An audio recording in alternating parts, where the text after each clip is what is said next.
We are going to start module 1 of chapter 10.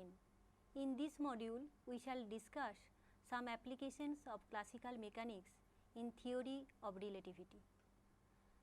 The development of classical mechanics is based on some definitions and postulates. These postulates are valid if the velocity involved there is much less than the velocity of light. But these postulates cannot represent the classical facts if the velocity involved there approach the speed of light. In such cases, we need a general theory. Let us search for a theory. In this module, we shall discuss the necessity of theory of relativity, then Galilean transformation will be obtained, its drawback will be discussed, then we shall discuss about the principle of relativity and obtain the special Lorentz transformation formulae.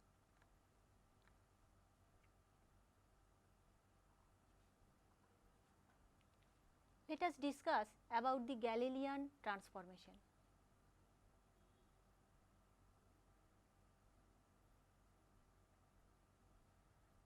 From the figure, that is figure 10.1, you can find that there are two frames or systems. One is S system, another is S dash system. O is the origin of S system, whereas O dash is the origin of S dash system. P is the position of the particle, its position vector is r vector with respect to the origin O, that is with respect to the fixed frame S, whereas its radius vector is r dash vector with respect to the origin O dash. S is an inertial frame. Since at the initial time both the systems are at the same position, so both origins O and O dash were coinciding. After time t, the S dash frame shifted to the present position. As S dash frame is moving with uniform velocity capital V vector with respect to S frame. So, O into O dash is given by V vector into time t. From vector triangle law, one can easily find that r vector is equal to r vector dash plus capital V vector into t. If we shift V vector t on the left hand side, then we can get r vector dash is equal to r vector minus V vector into t, t being the time. Writing in component form, we get x dash equal to x minus capital V suffix x into t, y dash equal to y minus capital V suffix y into t, z dash equal to z minus capital V suffix z into t. X dash, y dash, z dash are the components of r dash vector, while x, y, z are the components of r vector. Capital Vx is the component of V vector along x axis. Capital V suffix y is the component of velocity vector capital V with respect to y axis. Capital V suffix z is the component of velocity vector along z axis. If we differentiate the relation given by 10.1 with respect to time t, we get r dash vector dot equal to r vector dot minus capital V vector. Here dot means the time derivative taking ordinarily. In component form, equation 10.2 gives x dot dash equal to x dot minus capital V suffix x, y dot dash equal to y dot minus capital V suffix y, z dot dash equal to z dot minus capital V suffix z. The transformations given by 10.1 and 10.2 are called the Galilean transformations. Equation 10.1 is the Galilean transformation for coordinate, since it connects the coordinates of two frame S and S dash, whereas 10.2 gives the Galilean transformation for velocity, since these are the relation between the velocities of two frames, that is S and S dash. If we again differentiate 10.2 with respect to time t, then we have r dash vector double dot equal to r vector double dot. That means acceleration in both frames are equal. If we denote r vector double dot equal to f vector and r vector double dot dash equal to small f vector dash, then we get small f vector equal to f vector dash. Thus, the accelerations of p are same in both the systems.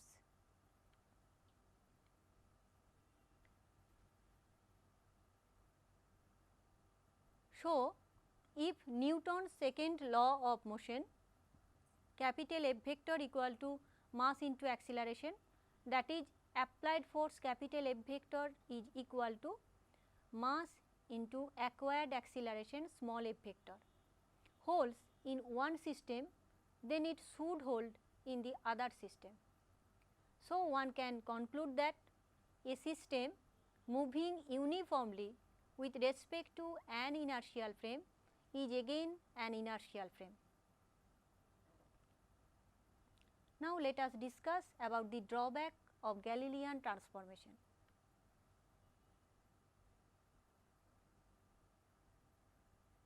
We have already obtained the Galilean transformation. Let there be a source of light at the origin of the system capital S, emitting spherical waves travelling with the speed of light c. Let r vector be the radius vector of a point on some given wave surface. Then in frame capital S, the velocity of the point on the wave surface is given by r vector dot equal to small c into n vector. Please note that r vector dot on the left hand side is the velocity vector, c is the speed of light. So, to making it vector, we have multiplied the unit vector n with c.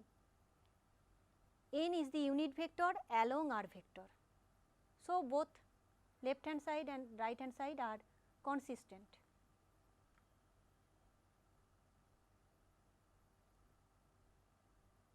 According to equation 10.2, the corresponding wave velocity in the system capital S dash moving with uniform velocity capital V vector with respect to capital S is given by r dash vector dot equal to small c into n vector minus capital V vector.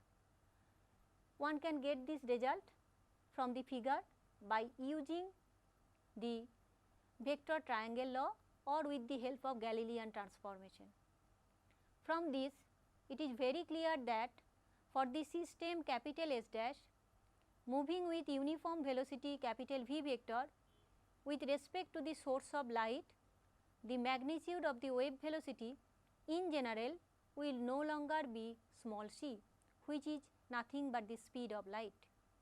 Moreover, as the radius of the wave surface depends on the direction, the waves will no longer be spherical, but a long series of experiments, especially the famous experiments of Michelson and Morley, have shown that the velocity of light is always the same in all directions and is independent of the relative motion of the observer, the transmitting medium and the source.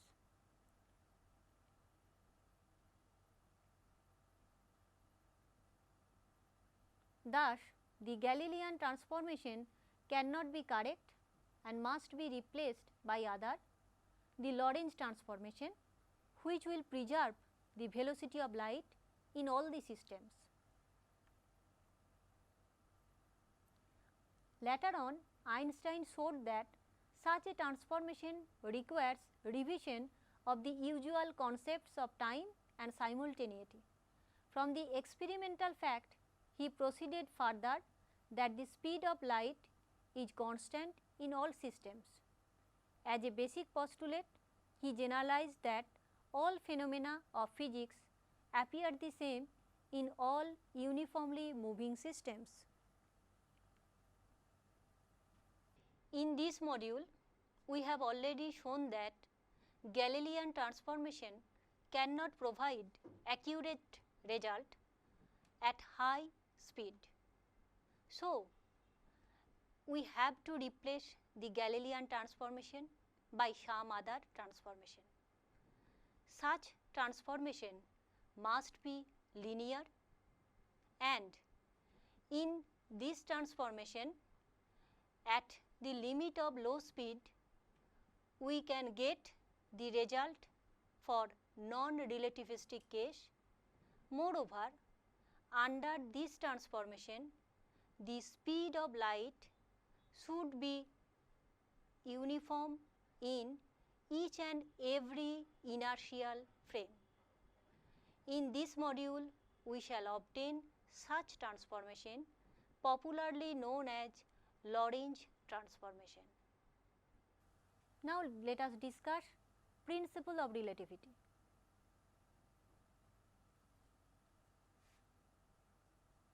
In physics, the principle of relativity is the requirement that the equations describing the laws of physics have the same form in all admissible reference frames.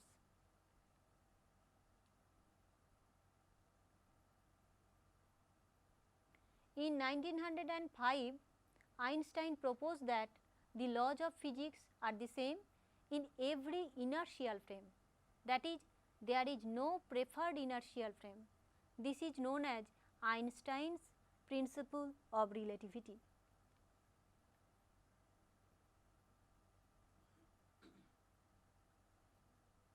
Let us discuss about the Lorentz transformation.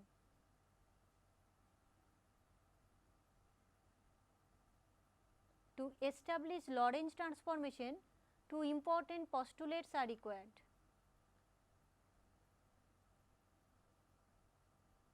Number 1, principle of constancy of the velocity of light. The velocity of light or the velocity of propagation of electromagnetic disturbance in free space is universal constant small c, which is independent of the reference frame.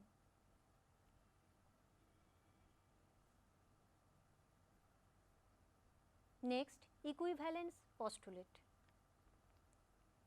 When properly formulated, the laws of physics are invariant to a transformation from one reference system to another moving with uniform, that is linear, relative velocity.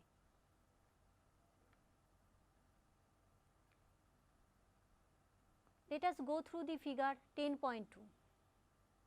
Here two systems have been considered, S and S dash. The origin of S system is O, whereas origin of S dash system is O dash.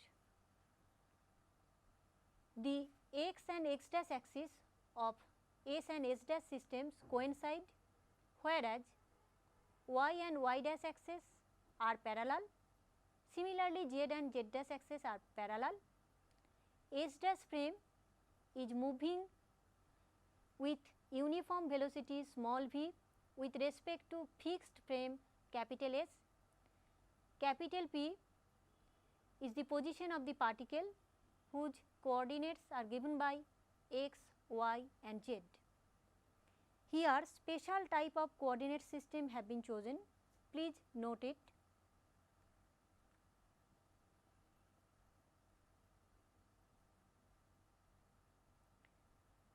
Both the frames S and S dash are inertial. Let the frame S dash is moving with respect to capital S with a constant linear velocity in the direction of common x axis. Y and z axis are parallel, that is, the Cartesian axis of capital S and S dash are parallel to each other, and that S dash is moving relative to S with a velocity small v in the positive direction. Let us consider an event which occurs at a point P x y z in frame capital S at time t. Then x, y, z and t are the space time coordinates of the event in capital S. Since x, y, z are the space coordinates, whereas t is the time coordinate. X, y, z are measured by a standard measuring stick which is at rest in frame capital S and at time t. The time t is read on a standard clock kept at rest in frame S at the point P. In the system capital S dash, an event is also characterized by the space time coordinates x dash, y dash, z dash, t dash. The coordinates x dash, y dash, z dash and time t dash are found by the same way as the coordinates in S with the help of a measuring stick, standard clock which is at rest in capital S dash. Our aim is to find the transformation between the space time coordinates of the same event in capital S and capital S dash systems. It is easy to note that any uniform translatory motion relative to capital S is also uniform relative to capital S dash. So, the variables x dash, y dash, z dash, t dash must be linear functions of x, y, z, t. Let us assume that the origins of the two systems capital S and capital S dash coincide at t equal to t dash equal to 0. Now, let us consider all those points in frame capital S dash which form a plane y dash equal to constant. If we take the constant as a dash and considering the plane parallel to x dash z dash plane, these points will also form a plane small y equal to small a which is again constant in capital S parallel to x z plane.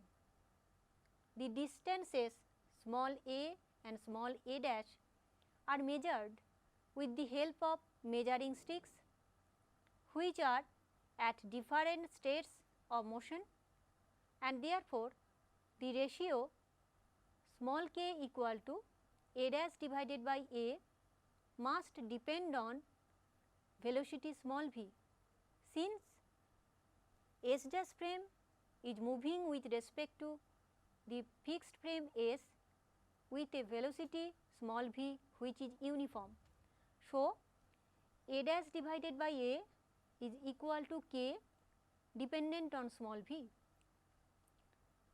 If we interchange the roles of frames S and S dash, that is, if S is moving with respect to S dash with uniform velocity small v in the direction of positive x dash axis, then we get a divided by a dash equal to k function of v, that is reverse of above result. Multiplying these two results, this one and this one, we get k square equal to 1. So, k equal to plus minus 1. Let us interchange the roles of capital S and capital S dash. That is, if we consider capital S is now moving with respect to frame capital S dash with uniform velocity small v in the direction of positive x dash axis, then we have small a divided by a dash equal to small k function of v, that is the reverse of this result. left hand side has been reversed. Multiplying these two, we get k square equal to 1. Taking square root, we get k equal to plus minus 1.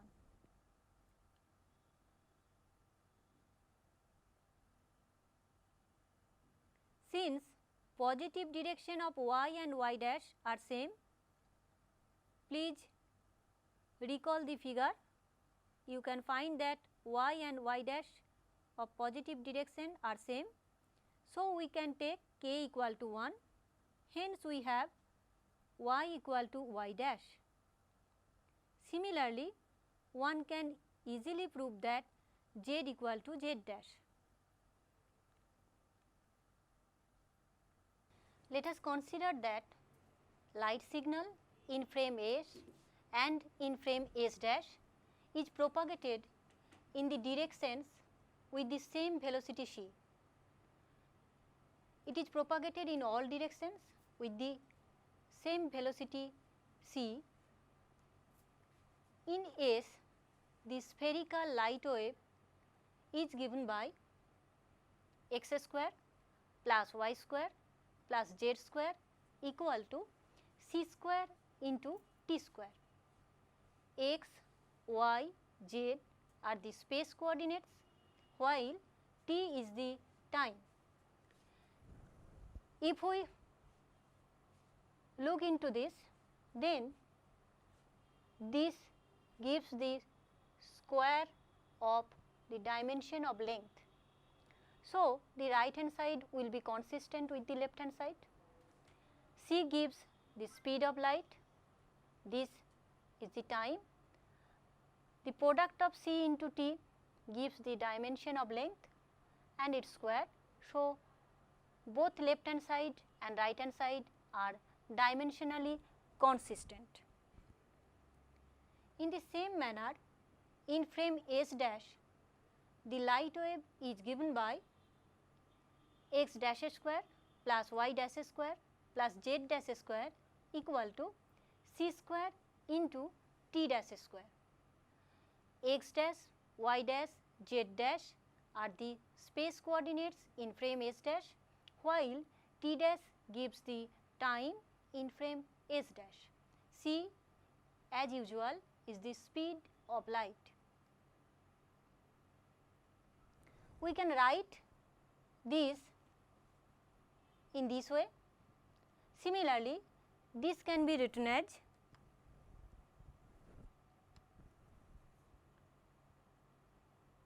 this, that is s dash square equal to x dash square plus y dash square plus z dash square minus c square into t dash square. Please note that the frame S is fixed, while the frame S dash is moving with uniform velocity v in the common direction of x and x dash axis. So, x, y, z, t and x dash, y dash, z dash, t dash have a linear relationship. Thus, we can write s dash square is proportional to s square. That is, s dash square equal to k function of v into s square. K is the constant of proportionality which depends on velocity v, as we already mentioned that S dash frame is moving with respect to fixed frame S with uniform velocity v. Arguing as above, we can easily prove that k is equal to 1. So, this gives s dash square equal to s square. Thus, one can say that the quantity x square plus y square plus z square minus c square into t square remains constant. That is, we have x square plus y square plus z square minus c square into t square equal to x dash square plus y dash square plus z dash square minus c square into t dash square. We have already proved that y dash equal to y and z dash equal to z. Substituting these two, we get this relation, that is x dash square minus c square t dash square equal to x square minus c square into t square. X dash and t dash have linear relationship with x and t. Let x dash equal to alpha into x plus beta into t, while t dash equal to gamma into x plus delta into t. Alpha, beta, gamma, delta all are unknown. We have to find its values. Let us consider the motion of the point O dash, that is motion of the origin of the frame S dash. At O dash, x dash is equal to 0. Substituting this, we get alpha into x plus beta into t equal to 0. From this, we can calculate x divided by t, which is given by minus beta divided by alpha. Please note that left hand side, that is x divided by t, gives the velocity with which the frame S dash is moving with respect to frame S. So, this is v,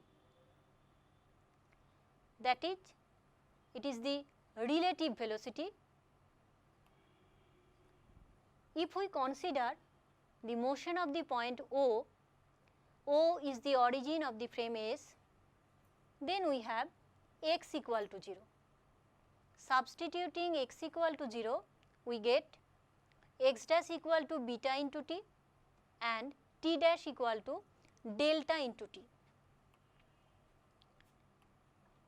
If we calculate the ratio x dash divided by t dash, then we get this is the velocity of frame S with respect to frame S dash. This gives minus v, because if frame S dash moves with respect to frame S with a velocity v, then frame S moves with a velocity minus v with respect to S dash. Therefore, we have x dash divided by t dash equal to beta divided by delta equal to minus v.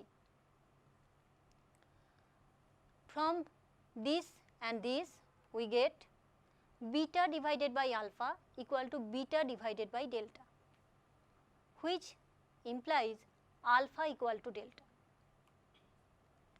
If we substitute this in the expression of x dash and t dash, we get x dash equal to alpha into x minus v into alpha into t.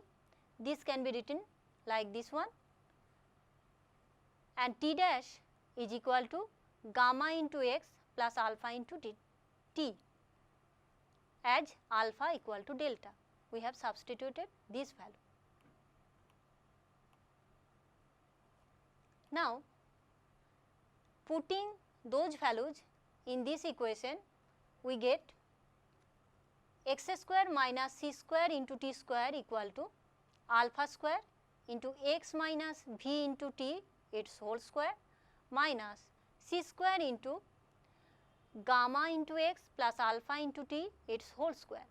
We have just substituted the value of x dash and t dash and get the next line. This is of the form a minus b whole square, this is of the form a plus b whole square. This can be written like this one.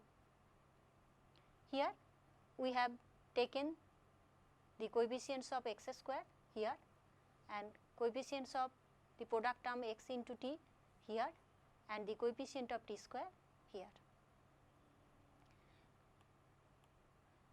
Comparing the coefficients of x square, we get alpha square minus c square into gamma square equal to 1. Comparing the coefficient of product term, we get alpha square into v plus c square into gamma into alpha equal to 0, since on the left hand side there is no product term of x and t. Comparing the coefficient of t square, we get alpha square into v square minus c square equal to minus c square. We get this equation. Solving these, we get alpha square equal to this, which can be written like this one. Thus, we get alpha equal to 1 divided by square root of 1 minus v square divided by c square. In a similar fashion, solving for gamma, we get gamma is equal to minus v by c square into alpha. Substituting the value of alpha already obtained, we get this one.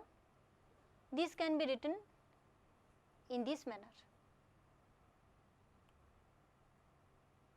Now, the Lorentz transformation formula becomes x dash equal to x minus vt divided by square root of 1 minus v square by c square, y dash equal to y, z dash equal to z, and t dash equal to t minus v divided by c square into x divided by square root of 1 minus v square by c square.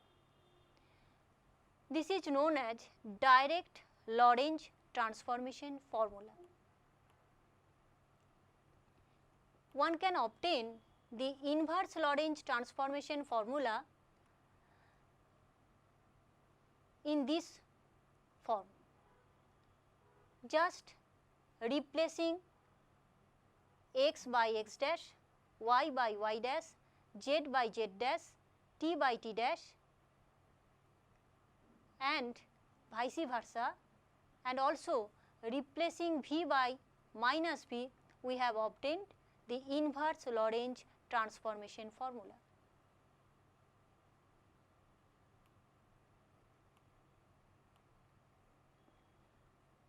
Remarks.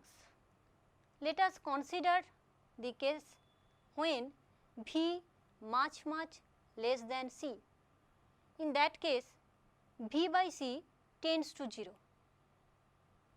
If we substitute this direct Lorentz transformation formula already obtained, we get x dash equal to x minus v into t, y dash equal to y, z dash equal to z, t dash equal to t.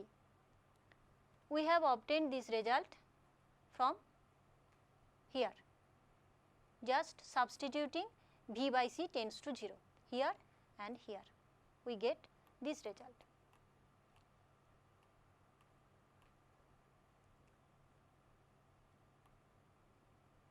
The Lorentz transformation formula 1 is called special Lorentz transformation because here we have used special type of coordinate axis, where in two frames have the same x and x dash axis, that is x axis of frame S and x dash axis of frame S dash are coinciding, while y and y dash axis are parallel to each other.